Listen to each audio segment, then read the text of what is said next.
tidak ada pengadaan dari APBD untuk pembelian koleksi itu, tapi semuanya sumbangan, di mana dimulai dari tahun 87 karena Museum Pusaka Haji berdiri 13 April 1987 dan sekarang jumlah koleksi 1159 benda. 1000 langkung ya? Iya, jadi ada yang sumbangan dari Purworejo, Semarang, bahkan ada yang dari Jakarta. Ya. Dan ini kebetulan kami juga yang merawat koleksi-koleksi di sini dengan sesuai dengan nama Tosan. Itu suatu benda pusaka yang terbuat dari besi atau logam, contohnya keris, pedang, tombak, kujang, ganggang, cundrik, jambiyo dan sebagainya. Dan kami mengedepankan keris sebagai warisan budaya dunia yang diakui UNESCO 25 November 2005 sebagai warisan budaya tak benda. Itu seninya di situ, dan saya di sini patut bangga merawat yang pusaka-pusaka yang telah disahkan UNESCO tanpa disadari. Saya juga bangga, saya pun juga orang UNESCO. Bapak sinten ini nggih? Saya Pak Ibu, kebetulan kami perawat koleksi dan museum di sini, ya. Dan lebih detailnya kami bagian konservasi. Dari proses pewarangan dan lain-lain dan perawatan koleksi di sini. Untuk perawatan setahun sekali nopo? Ini ada intensitas? Tergantung dari koleksinya, kan yang namanya besi dan baja itu tidak lepas dengan yang namanya karat. Harus dirawat, dibersihkan, dan setiap penanggalan bulan Muharram atau Suro dan kami dikelola oleh Dinas Pendidikan dan Kebudayaan, itu ada suatu event namanya prosesi jamasan pusaka Tosan Haji, tapi itu hanya permulaan. Sedang kami membersihkan sendiri, tidak mengenal bulan Muharram atau Suro, sesuai dengan karakter Tosan Haji yang harus kami rawat, harus kami konservasi. Nggak harus nunggu bulan Suro. Betul. Kalau Suro sendiri semuanya yang mohon maaf. Apalagi 1000 langkung ya, 1000 lebih. Dan kami pengen tidak ya, insya Allah di sini terawat semuanya. Apalagi dengan adanya identifikasi dapur apa, kamar apa, tangguh apa, sampai detailnya itu panjang berapa, lebar berapa, tebal berapa, warna, sampai ada sumbangan dari keluarga siapa. Itu tercantum, terus foto. Keluarga pahlawan apa keluarga kerajaan penyumbang. apa? Oh, keluarga penyumbang. Penyumbang. Iya. Itu disumbangkan di sini, dan mohon doanya ke depannya, baik tidak ada beberapa kajian koleksi, dulu keris ini pernah dipakai oleh siapa, keluarga siapa. Oh, gitu. Itu dalam perkembangan ke depan museumnya. Jadi paling tidak, ini ada suatu nilai cerita. Jadi keris itu seperti benda mati tapi punya seperti hidup. Ada suatu narasi cerita ke depannya. Sejarah. Ya, termasuk yang di belakang panjenengan. Ini adalah keris sumbangan dari beliau Bapak Suparjo Rustam. 13 April 1987. Keris nopo nih? Namanya keris Tilamupi Pamor Tambal Tangguh Mataram, diperkirakan abad 16. Beliau waktu itu masih Menteri Dalam Negeri. Salah satu sumbangan dari beliau. Pak Suparjo Rustam.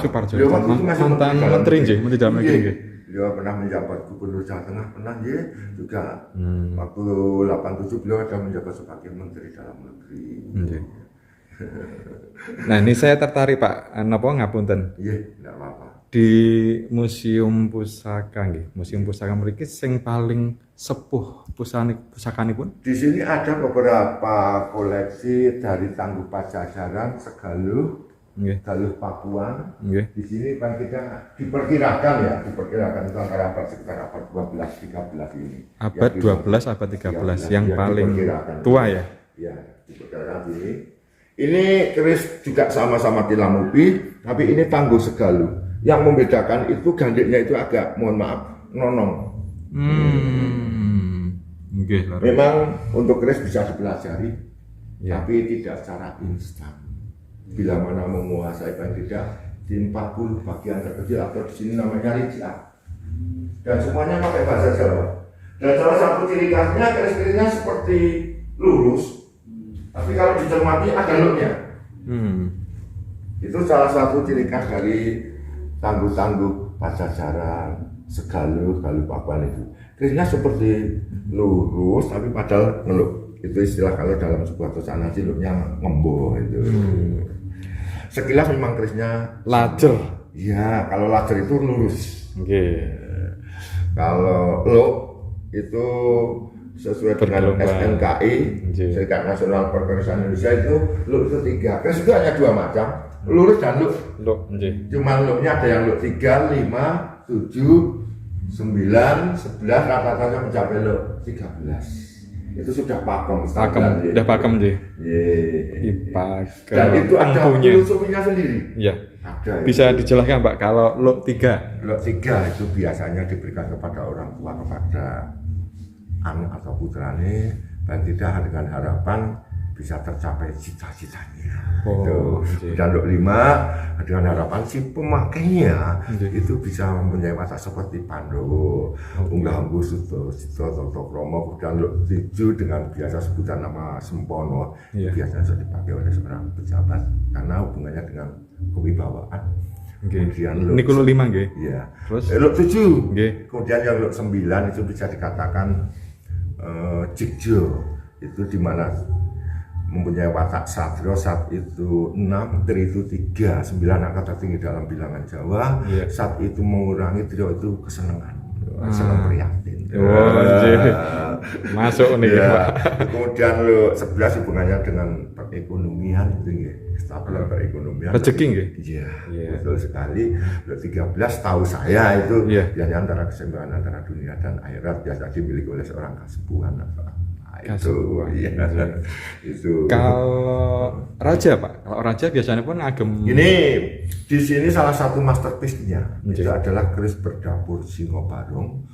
Pamornya beras utah, Tangguh Mataram, sumbangan dari beliau Bapak Untung Subargo dari Kendal Rejo Pituro tahun 2003. Itu konon ceritanya dari keluarga beliau itu dipakai sebagai prajurit khusus di era Kasunanan Surakarta, di mana Singobarong sendiri kan biasanya dimiliki oleh seorang punggawa raja, kalau paling tidak juga seorang senopati perang. Itu salah satu masternya. Tapi mohon maaf, itu tidak bisa kami pajang, itu kami simpan, itu hanya kami pajang pada bulan-bulan Muharram atau bulan Suro, dan kalaupun ada event-event tertentu, selebihnya kami simpan, mohon maaf. Ngoten niku Pak. Karena saya begitu menghargai sebagai masterpiece-nya Museum Tosana. Betul napa Pak Ibu. Menarik Pak terkait napa nggih pusaka, apalagi masalah keris nggih. Begitu banyak cerita sejarah dan terus nopo, apalagi kalau dilihat dari pamor sama betul itu nanti empu-empunya ngeten iki saged di nopo pelajari nggih Pak nggih. Insya Allah saged dengan standar SNKI, Serikat Nasional Perkerisan Indonesia. Sama. Menarik. Berarti sing paling sepuh teng mriki nggih Pak? Ya rata-rata yang di ruang sini. Dan ini tadi abadnya berarti 1200-1300 kurang lebih lah nggih. Berarti niku sebelum Majapahit. Majapahit antara 13 sampai 15 kurang lebih. Ya betulnya hampir seera. Di sini kan ada tulisan ciri yang dirasa tepat zaman pembuatan, tidak diwujudkan dengan tahun tapi diwujudkan dengan abad atau kerajaan. Kemudian yang pertama dapur itu perwujudan bentuk tosanajin lengkap dengan ciri-cirinya. Untuk mengetahui keris ini berdapur apa, dapur kan hanya 2 macam, lurus dan low. Dan paling tidak hafal bagian terkecil, kalau disebutkan banyak sekali, semuanya pakai bahasa Jawa. Contohnya dari kembang kacang, jalen, lambe kacang, dan cecak, bulu merah, sosoran, buntut urang, geleneng, ron, nunut, dipandan, sokokan, pejetan, tikal alis, butuan, wajidang, januran. Itu nanti bisa dicari. Ini keris ini berdapur apa? Itu ada standarnya sendiri. Pak. Menarik. Itu asiknya seperti itu belum nanti Wirangka apa? Warangka itu di sini hanya ada 3 jenis. Gayaman, Ladrang, Sandang Walika. Gayaman aja karena kita di Jawa Tengah, kita mengacu Gayaman Solo, Gayaman Jogja, Ladrang Jogja atau Ladrang Solo atau Surakarta. Sesuai dengan fungsi keris sendiri kan salah satunya dipakai untuk estetika. Lengkap busana. Di mana cara pemakaiannya biasanya yang paling depan ada kelapang pilipit, walaupun seperti di depan ada sendiri cara nganggar, nyonte, ngewal, kelapang pilipit, catro keplayu sampai munyuk ngilu, itu ada itu tata cara pemakaiannya. Cuman biasanya menyesuaikan, kalau belangkonya mendol Jogja ya pakainya Gayaman Jogja. Ini ada ini nanti kalau belangkonnya lepes ya pakai Gayaman Solo, kalau enggak Ladran Solo. Ladran Solo. Oke. Nah, itu banyak ketidaktahuan dari seseorang, pakaiannya Jogja, warung kokrisnya pakainya Solo, karena memang ketidaktahuan dari seseorang. Iya. Dan kami pun menjembatani di Museum Kesanaji salah satu fungsi keris adalah sebagai estetika atau pelengkap. Oke. Siap. Matur nuwun Pak Ipung atas penjelasannya. Jelas banget. Oh, nggih. Mungkin ada yang menarik lagi Pak Ipung. Banyak sekali di sini ada. Di sini ada beberapa koleksi. Contohnya di sini ada kami pasang. Ini namanya Jambia atau Jambiu. Wih, Jambiu. Sebentar saya hidup ini kelihatan. Jambia atau Jambiu.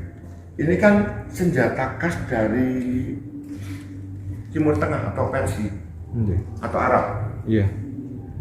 Dan menurut sejarahnya ini dibuat oleh empu Pulau Jawa lewat pertukaran dagang atau barter. Namanya Jambia atau Jambiu. Arab ya? Iya, seperti pedang Timur Tengah atau Arab.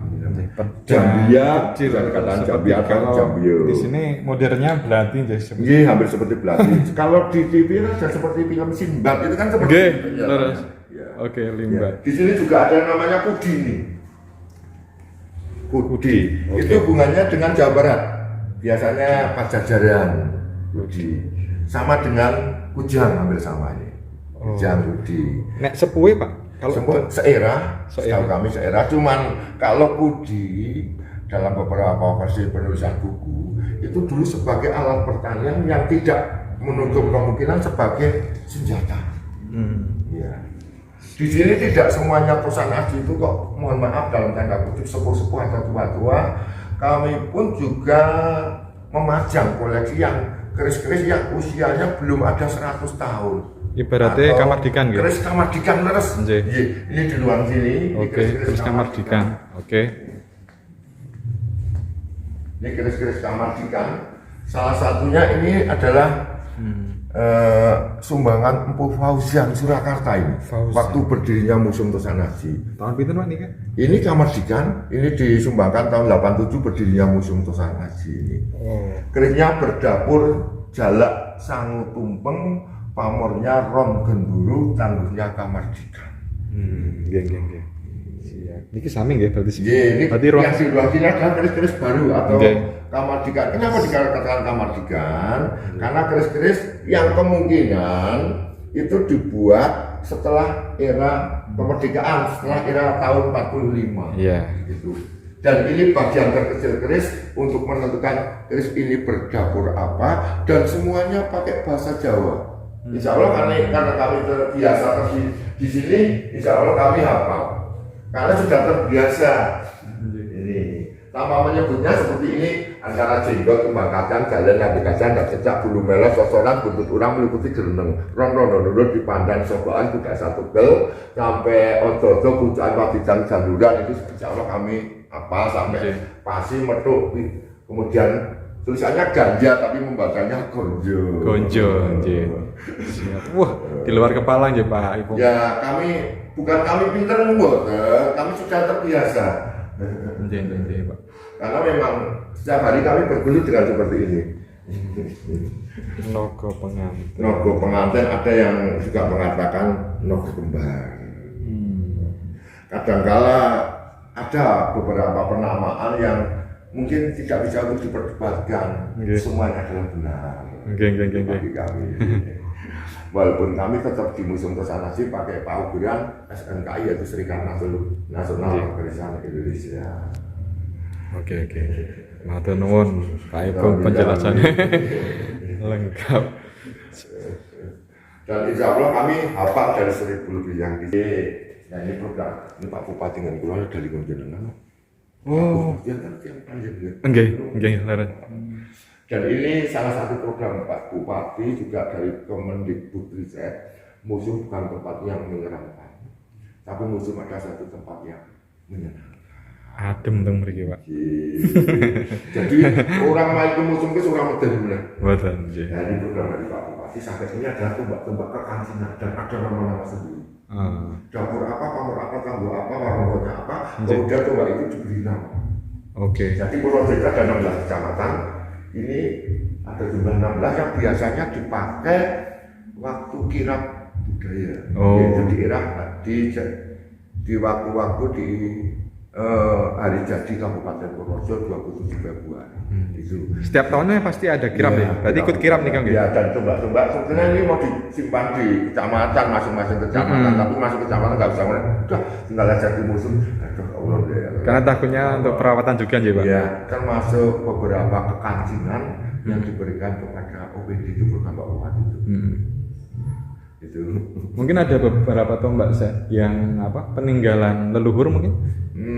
Gini, sebenarnya di Purworejo masih ada tombak-tombak seperti peninggalan dari Bupati Purworejo yang pertama dan sampai sekarang kami yang merawat, tapi dimiliki oleh keluarga beliau yang sekarang di Hotel Suronegara dan kebetulan sampai sekarang kami yang masih dipasai untuk merawat tiap tahunnya di Hotel Suronegara.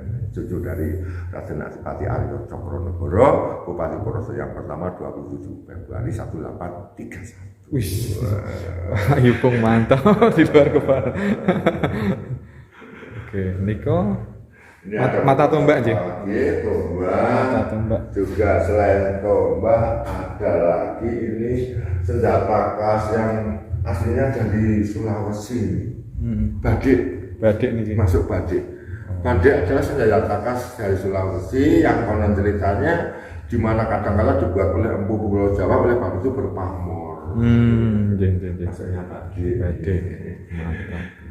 Ini tombak-tombakan kantingan termasuk kepala OPD pun di sini juga dikasih ke kantingan.